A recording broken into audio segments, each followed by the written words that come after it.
Raymond Dart, a 29-year-old Australian, was a senior demonstrator in the anatomy department at the University College in London. He had been working alongside some of the giants of British medicine.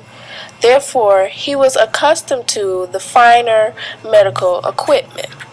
One day, Dart was asked to take up a post at the new University of Witwatersrand in Johannesburg, South Africa, in year 1923, the month of January. So he responded to the post saying that he would come, so him and his wife packed up their belongings and moved to South Africa.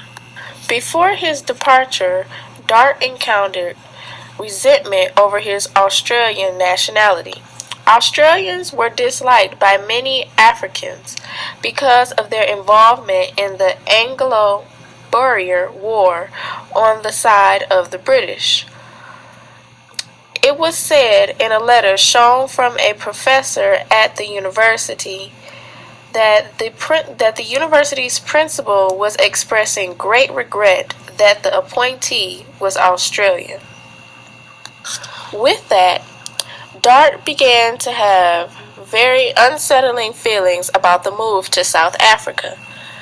But he had already said yes, so he had no choice. When he arrived, stated in Born in Africa by Martin Meredith, it was worse than he had expected. He took an instant dislike to Johannesburg, with its endless rows of red-painted, corrugated, iron-roofed buildings.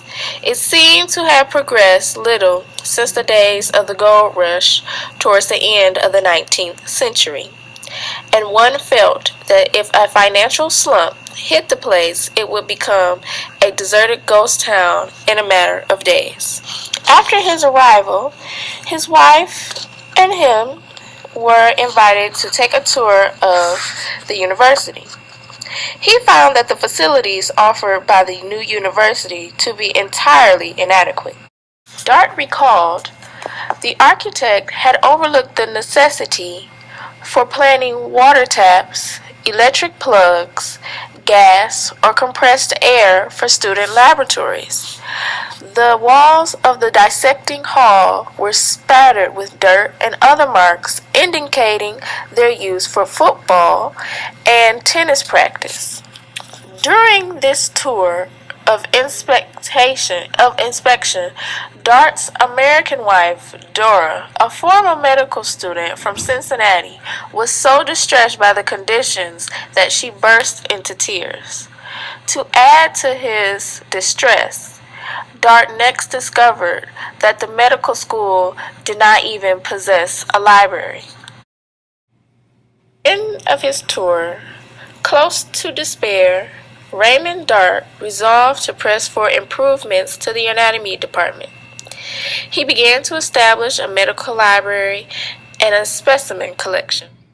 He remarked that it would be useless to deny that he was unhappy in the first 18 months of his stay at the University of Witwatersrand in South Africa. Thank you for watching our presentation on some of the drama Dart experienced in his move from London to South Africa.